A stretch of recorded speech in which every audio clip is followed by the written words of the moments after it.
Bismillahirrahmanirrahim. Sunnah-sunnahnya di dalam wudu banyak, diantaranya ada 12.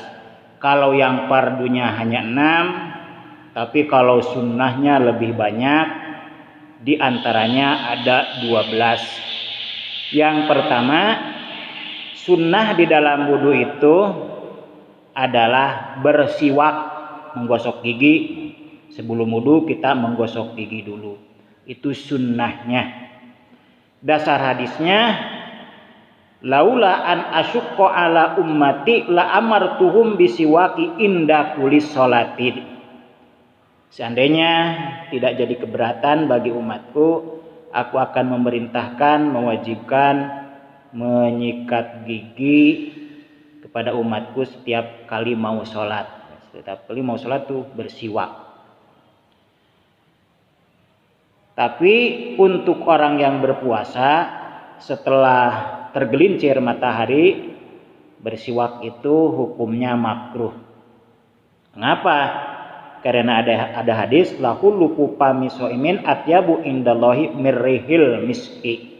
Nanti bahasanya di belakang. Jadi pertama, menyikat gigi atau siwak. Yang kedua, atas miatu, membaca bismillah. Bismillahirrahmanirrahim. Nah, kalau bisa dengan doanya, Allahumma ja'al hadal ma'a tahura. Di antaranya doa-doa yang lainnya juga banyak. Yang ketiga, ghuslul kapaini, membasuh kapaini, epek-epek ini, ramo-ramo ini dibasuh dulu sebelum wudu. Yang ketiga. Yang keempat, al-madatu, kumur-kumur dulu, itu hukumnya sunnah. Dan istinsak, menghisap air ke lubang hidung lalu disemburkan lagi keluar, itu hukumnya sunnah. Sebagaimana hadisnya yang artinya, tidak ada di antara salah satu kalian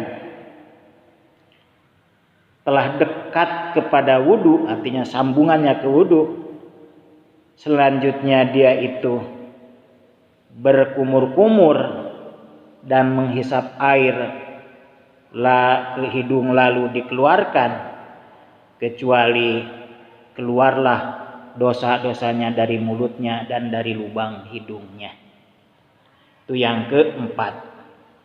Yang kelima, mashu jam'i ra'si, mengusap semua rambut yang ada di kepala ini atau kulitnya jika tidak ada rambutnya, diusap semua, itu sunnah hukumnya.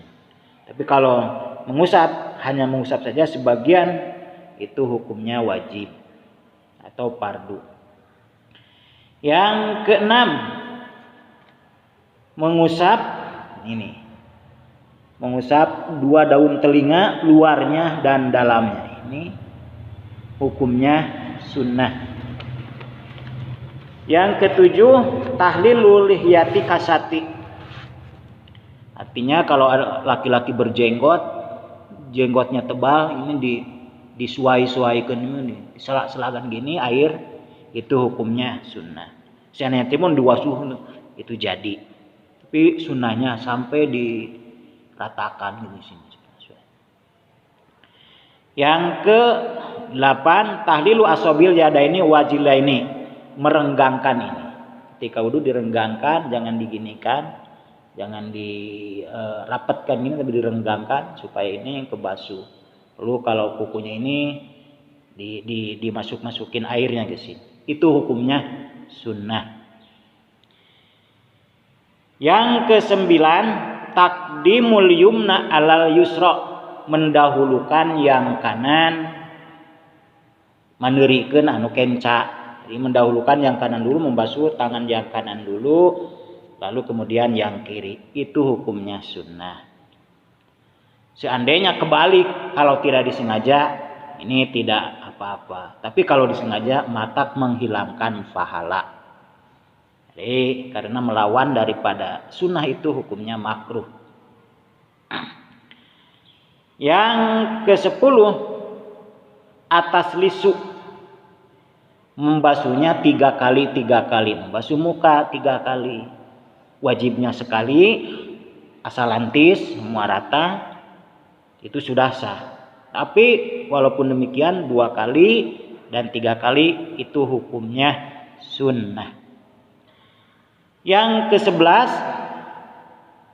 tatwilul ghurrati wa tahjili, maksudnya adalah dawamul wudu.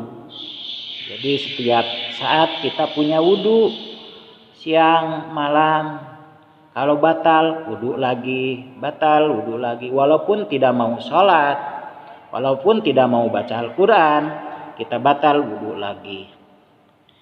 Sebagaimana hadis Rasulullah SAW, ta'ti ummati yaumal kiamati gurron muhajjalina min asaril wudu, pamanistata ayutila gurratau falyaf'al.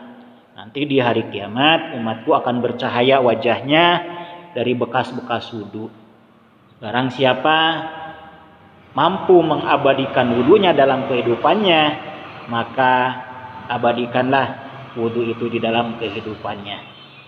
Itu yang ke-11, dawamul wudu. Yang ke-12, membaca doa setelah wudu. Bersahadat dulu, lalu membaca doa setelah wudu. Asyhadu an la ilaha illallah wahdahu la syarikalah wa asyhadu anna Muhammadan abduhu wa rasuluh. Allahumma ja'alni minat tawabina waj'alni minal mutatahhirin. Subhanakallahumma wa bihamdika asyhadu an la ilaha illa anta astaghfiruka wa atubu ilaik. Apabila orang membaca syahadat dan doa setelah wudu, maka dibukakanlah pintu surga yang 8 pintu surga. Dari mana pintu mana yang dia mau, yang dia kehendaki, dipersilahkan.